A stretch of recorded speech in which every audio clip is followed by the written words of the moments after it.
All right. I pledge to Nigeria, my country, to be faithful, loyal, and honest, to serve Nigeria with all my strength, to defend her unity, and uphold her honor and glory. So help me God. And that's how I say welcome to VOP this morning. It's a beautiful day indeed. Some Nigerians are disappointed, but we're still here. We're still here, and there is another opportunity for Nigerians to show how mighty it is in Africa when you talk about the Africa Cup of Nations. I'm Moses Humphrey, welcoming you to the show today. I am Fina Okechukwu. Happy New Week. Good morning, Lagos. Good morning, Nigeria. Oh, For the well. pledge, I was expecting you to do the prayer too. O God of creation, direct our noble cause. A very good morning to you out there. It's a beautiful, beautiful morning, this amazing Monday. One of the days that we need to remain positive. Moses, you made mention of the Super Eagles and how Nigerians are reacting to it. But I will say here that I think they gave their all. And you win some, you lose some. That is subjective, given their all. Well, it's come and gone. It's come and gone. I think they could have done better. I think they were a little bit, nonchalant about the entire thing. They didn't seem hungry enough. Oh, well.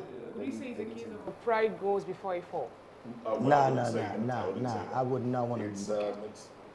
We had a lot of young, inexperienced players in that squad. But anyway, that has come and gone.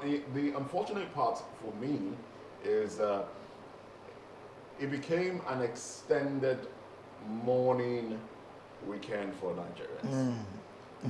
When Nigeria went up against South Africa, Nigeria, even though Nigeria won, Nigeria also mourned, and some Nigerians died. And then into the weekend, another prominent Nigerian died in a plane crash. It became morning time, and Nigerians felt, okay, maybe on Sunday, the start of a new week, all the mourning over the weekend will be crowned with victory at the Africa Cup of Nations, but unfortunately, we didn't see that happen. So it became an extended one, but it's fine. Let's get into our talking points for today. Oh, well, Tinubu begs Nigerian army to shun coup d'etat, the plot. That is one of the talking points this morning. All right. And then also we have Zamfara government bans sales of fuel in jerry cans, breads on motorcycle. All right, now these are the stories we're tracking today, and we'd like for you to come along with us as we go into these stories, trying to make sense of it, and also to keep you informed and entertained. Now, do well to follow us on YouTube. It's Voice of the People TV, and on all the social media platforms. We are at VOP TV Live. But as usual, we start off with looking at the papers, and we do have with us in the studio Mr. Akin Fatunke, who is a public affairs commentator, a communications expert, a chartered accountant, and his portfolio just extends a whole lot more. But it feels good to have you with us in the studio. And I'm going to start off by saying, how did you feel about the outcome of the march yesterday? Because I asked if you watched it earlier, and you said yes, you did. Well, Moses, I think the mark of a man or a brilliant woman is where he or she stands when things have not gone the way he expects things to have gone. And as I always say, the serenity prayer. God, give me the serenity, grant me the serenity to accept those things I cannot change. The strength to change those things I can, and the wisdom to know the difference. And it's that wisdom now that tells me that our boys went out. The heads got bowed at the end of the tournament, but I think plus or minus, we commend them. And I stand on the back of President Bola Tinubu's statement, which says to them that they have done their best Thank you very much, Moses. Thank you, Fina. Thank you, David. What exactly are you thanking I us for? am thanking you because when you were reading out you said I'm public affairs, you didn't say I'm a historian. Yes. Okay. Also, Maybe we should add that too, because I did say there's a whole lot more. as a historian, I like how you started with the pledge. That pledge was penned by Professor Felicia Adeyoye of blessed memory in 1978. And then President Obasanjo was in power. So since our president has given the directive that we must always say it exactly as it is, I think we are complying. You should be listed on the stock exchange. VOP listed on stock exchange. Thank you. It's a pleasure to be here. All right, then, so let's dive into the papers now. All right, let's just dive quickly into it, where we start off with the Guardian newspaper. The banner headline here reads, "Exiting oil firms pollutes Niger Delta with 36.1 million liters of crude oil in 8 years." Well, that's about the banner headline on the Guardian newspaper. You see here also, elephants shock Super Eagles to win 2023 AFCON. And then there's a pictorial here, which is very bold, but underneath it, World Health Organization predicts global shortage of 10 million health workers. 10 million health workers, global shortage. Anglican Church, Afe Babalola taxed Tinubu on fiscal policies. That also is on the front page of the Guardian newspaper. Also, you find here, U.S. begins investigation into crash as Access Holdings scout for Wigwe's replacement. What a time. What a time. Serap sues Akpabio, Abbas, over 344.85 billion naira National Assembly budget. 344.85 billion naira National Assembly budget. That's what Serap is suing Akpabio and Abbas for. And of course, you know, Akpabio is the Senate Speaker of the House, and of course Abbas is also of the House of Representatives as well. Also here you find on hardship, states in Nigeria risk total collapse amid rising hunger, unemployment, japa. This is according to some reports. You also find that inside the Guardian newspaper.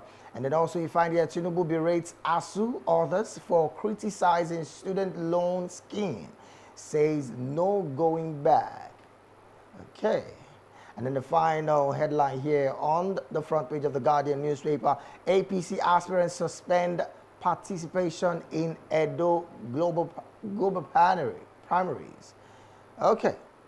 That's about all of the headlines right here on the Guardian newspaper.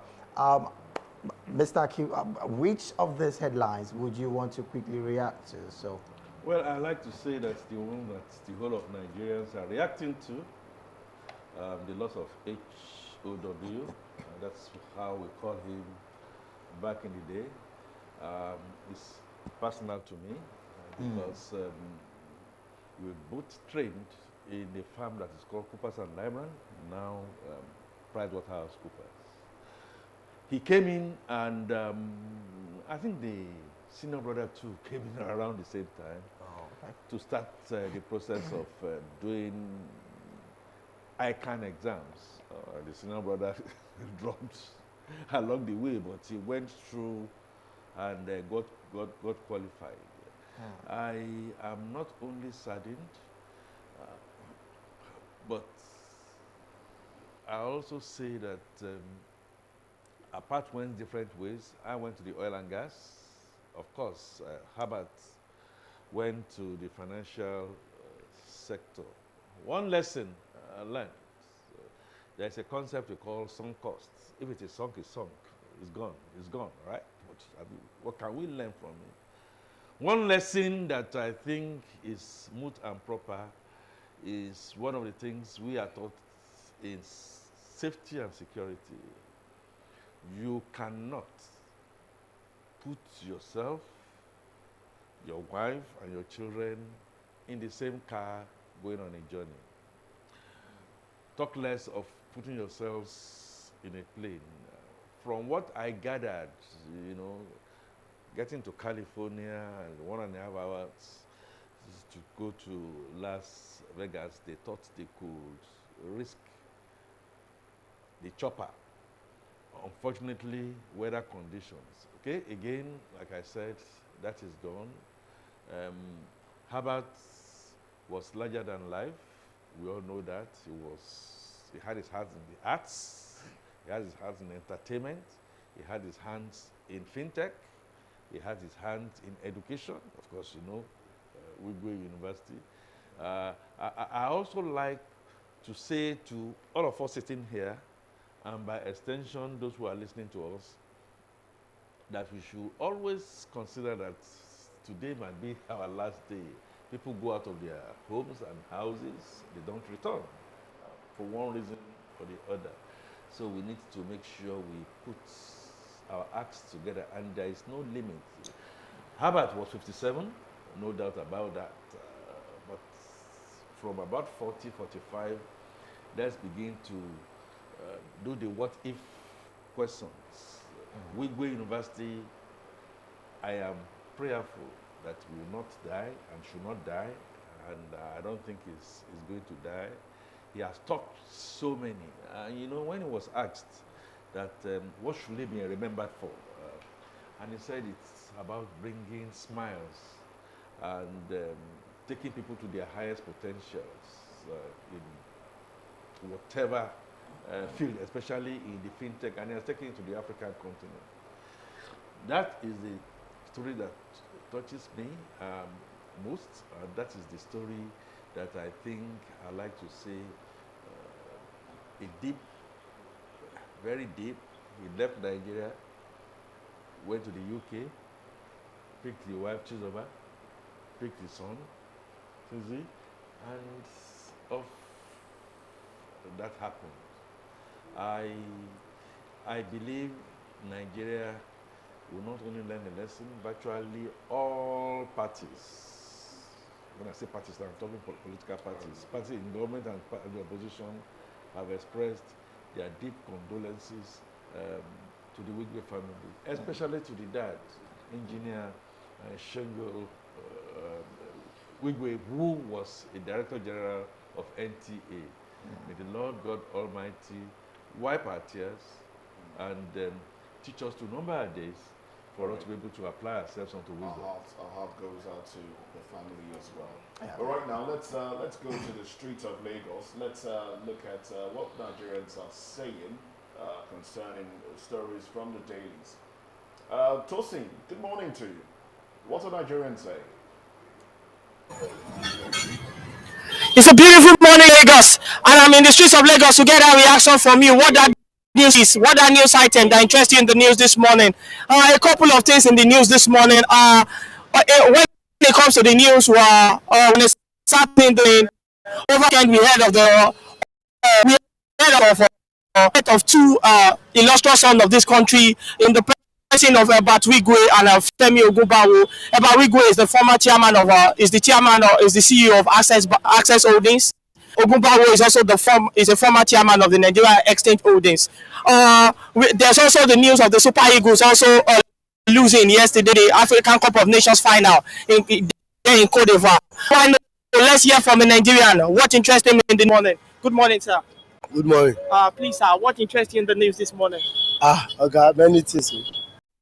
Many ones. Oh yeah, because number one is when Nigeria, I've already told people that we cannot have a tournament. Understand? And many going on in Nigeria, we cannot eat.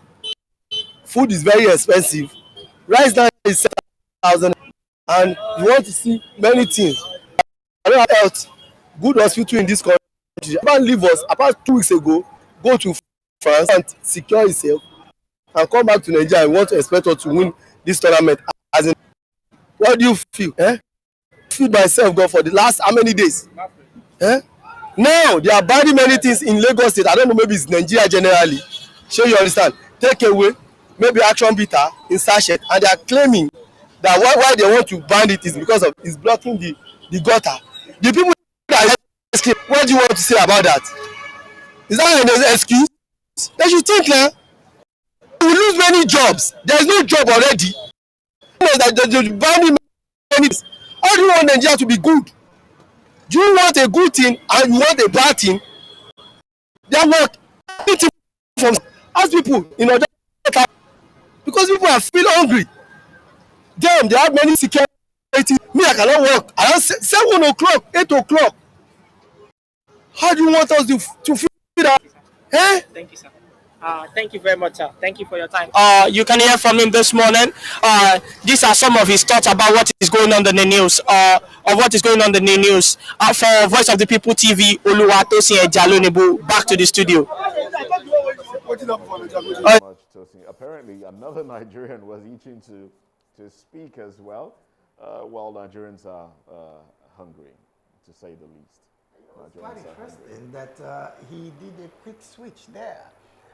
So my question now would be, if Nigeria had won yesterday, are we going to talk about hunger? Of course, Nigerians will still talk about Because he actually had a quick switch. I mean, you heard him say things like, I knew Nigeria was not going to win, and we are hungry. President traveled, and the hunger part is that's what's in the heart of the matter. oh yeah, very true. All right, let's get on to another paper now. We have the Punch newspaper. Now, the Punch newspaper, the banner headline here reads, "Heartbroken, Nigerians mourn Wizkid, Wigwe. Friends, well-wishers recall late CEO's life and times. Nigeria may demand report as U.S. probes crash." I think Nigeria should demand reports. I'm surprised. He was, unlike other Nigerian big men, says mentee. Wigwe exits of a banking Wizkid. Tinubu Abiodun family, friends, mourn stock exchange giant, Ogunbanjo. And on top of the nameplates, we have Eagles clinch silver as Cote d'Ivoire win AFCON. Eagles saved worst performance for final match. Fans, all right. Nigeria facing worsening economic crisis, says IMF. I think they did say the worst performance because that was the that was the worst from the start of the tournament up until that time. That's the worst I saw them play. Nigeria's predicament not solely political. Adeboye, discos overcharged 7.1 million customers in 9 months. FG. 4 killed as gunmen abduct 5 in Ogun. Nigeria to become food exporter through mechanized farming. Tinubu. All right. Well, these are the headlines that we have right here. Nigeria to become, we're talking hunger right now. This is 2024. The president has roughly till 2027. What magic are they going to put in place right now to make Nigeria a food exporter when the people cannot even afford bread as it is right now? Rice in itself has gone from what we used to know it to be, it used to be 30 something at some point. It used to be 18,000 naira a bag. At some point, it has gone up to 77,000 naira. And there's the fear that before December 2024, Nigerians might have to buy a bag of rice for 100,000 naira. Minimum wage still is 30,000 naira. It's still not guaranteed. Minimum wage on paper. I tell you, apart from what your reporter filed From the street, yes. back, Mr. Jalonibu, to see there is hunger in the land, there is anger in the land, there is a feeling of fear and insecurity in the land, and I foresee situations where it's not getting any better.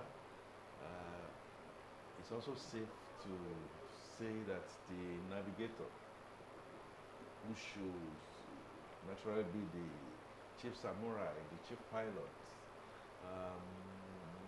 is somehow confused at this stage. Anybody will be confused at this stage. But is this statement a sign of confusion? I think so. Because when you make a statement and you cannot back it up by willpower and you cannot measure it, in management you talk about scorecards, signposts. we had been there for 8 months, going to 9 months, and we haven't seen clear-cut pathways. Now, please, I like to be quoted properly. We haven't seen clear-cut pathways because I do not see anybody that will be able to navigate this kind of ship in the turbulent waters that we have. Could that be The why? only- Could that be why Adebayo says that Nigerians' predicament is not solely political? As far as I'm concerned, whether we are going to call it spiritual or not spiritual, I think our religiosity is all part of our being in this country. But spiritually, you know, it tells you that others before yourself. It tells you that you should not be too greedy. It tells you service must be oriented towards lifting up the poor. There are elements of spirituality. Muhammad, may the peace of God be on him, Jesus Christ, Buddha, all preached the fact that service is given to others. I haven't seen that, unfortunately. And the point I wanted to bury was the fact that you may be a captain in a turbulent ship, but that is not the time I begin to see you faffing around and not being sober, you know, and not cutting your coat according to your cloth. That is not the time you, your household, I've always said it, and your constituency and your party will be relatively smiling when the rest of the Holo Poloi are in deep hunger. What I'm saying is that I expected a president, his henchmen, to roll up their sleeves and get to the work. Are they doing the work? On paper, yes. We say they are doing the work, but we are not seeing results. And if you are going for exam and you are doing repeats and you are still not passing, at one point in time, the examiner will tell you, get out of the class. But you just said on paper that it looks like they are doing the work. Now, the president has just come out to say that Nigeria would become a food exporter through mechanized farming. Emphasis on the word mechanized farming. Is Nigeria really ready for that right now? Like, can we really achieve this? I mean, even the ordinary farming. Again, King David, I will be bold enough to tell you that if you make, as a king, and you make such platitudes, for me to have a feel that either you are doing something or I should have hope.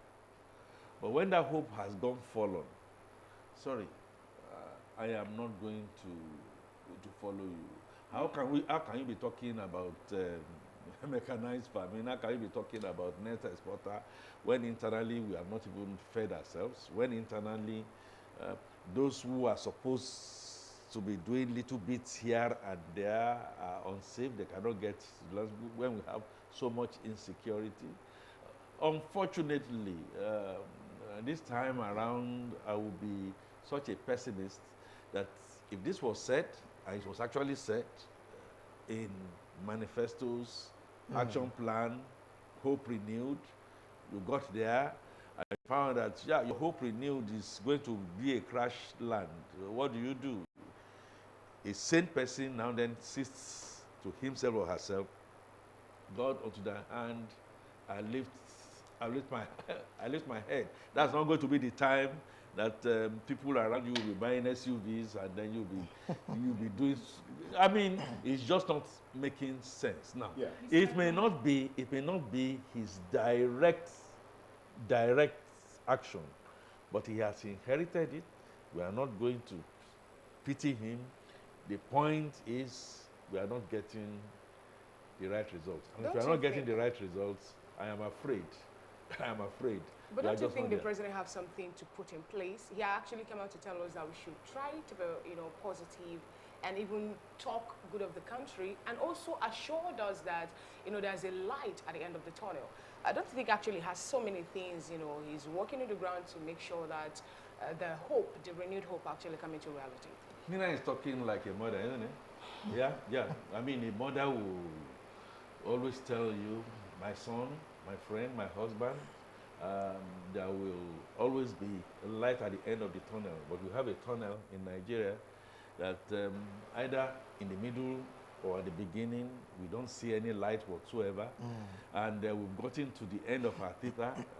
I'm afraid because Nigeria has now gotten into the zone of anger. You see, Fina, even if you have the best of the best intention, nobody trusts you. And if there is no trust, there is no confidence. If there is no confidence, there will be a lot of speculations. And everything will now just continue to go. Confidence. If you look at this paper, on top of the nameplate there, Nigeria facing worsening economic crisis, according to IMF. The same line, trace it all the way down, you hear Nigeria to become food exporter through mechanized farming. It just appears laughable. Oh well, this is how far we can take the newspaper review, and it's time for us to get into the talking points for today. But we must say a very big thank you to Mr. Akin Fatunke for his analysis, and we would like for him to stay with us as we go into the talking points today. Okay, and the one we have to look at immediately after the short break says President Bola Tinubu urged the Nigerian army to show an action that could truncate Nigeria's democracy. After the break, we'll move into that.